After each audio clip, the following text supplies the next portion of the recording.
When we're born free. We're born in touch with the totality of who we are. We're born in touch with that divine essence, the essence that is unconditioned, the essence that is really in touch with our true nature. Then we go through experiences in life and through media and through socialization and through education and through friends and through the television and through our parents. Slowly, we begin to get conditioned. And as that happens, we begin to then develop a view of ourselves and a conditioning of ourselves that is not necessarily truly who we are. And from that place, we begin to develop an identity.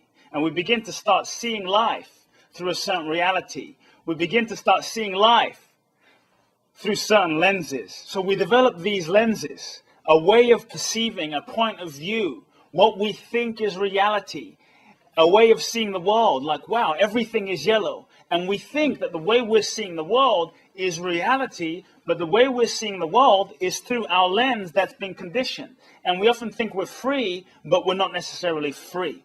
And we often say, wow, everything is yellow. And I'm saying that just because we see life a certain way doesn't mean it's true. Just because we see our life, we see our relationships, we see a certain thing a certain way doesn't mean it is so. So then we go through life holding tightly onto our way of seeing the world. But if we just are so intent on holding tightly to our way of seeing the world, we limit ourselves. We limit who we are, and we limit what we're capable of, and we limit our availability to life. But so often we go through life from one lens to the next lens. And all of a sudden, we replace our old way of seeing things with a whole new way of seeing things. That's just another identity, another reality. See, I say we live in a world of infinitely valid but simultaneously contradictory realities inherent in the nature of life. We live in a world of infinitely valid but simultaneously contradictory realities inherent in the nature of life. Yet so often, as a way to feel safe, as a way to feel secure, we want to hold on to one way of seeing life, one way of doing things, one way of knowing ourselves as a way to as a way to keep ourselves together. And in doing so, we limit the full expression of who we are. So much of what we're seeing so much of who we think we are and what we're seeing through is our own lens.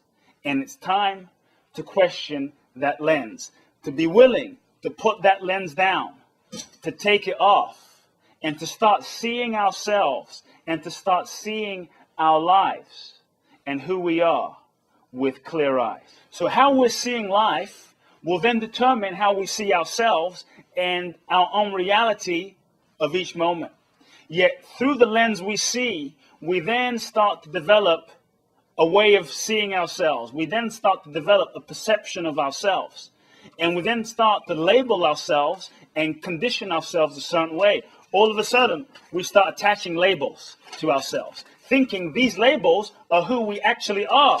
Here's another label, and another label, and another label, and another label, and another label. And it just continues. And this process continues going on through our entire lives. But I say that right now, to question who am I really? What am I really? Is what I believe, is it really my truth? Is it who I really am? The moment you dare to let go of the reality and of the identity that you've been holding on to, something starts to happen. You can begin taking those lenses and those labels off. Because who you are, who you truly are, at your depth, is none of these things. Yes, we live in a world of infinitely valid, but simultaneously contradictory realities inherent in the nature of life. But who you are is beyond those realities completely. What you are is free, and it's time to remember that.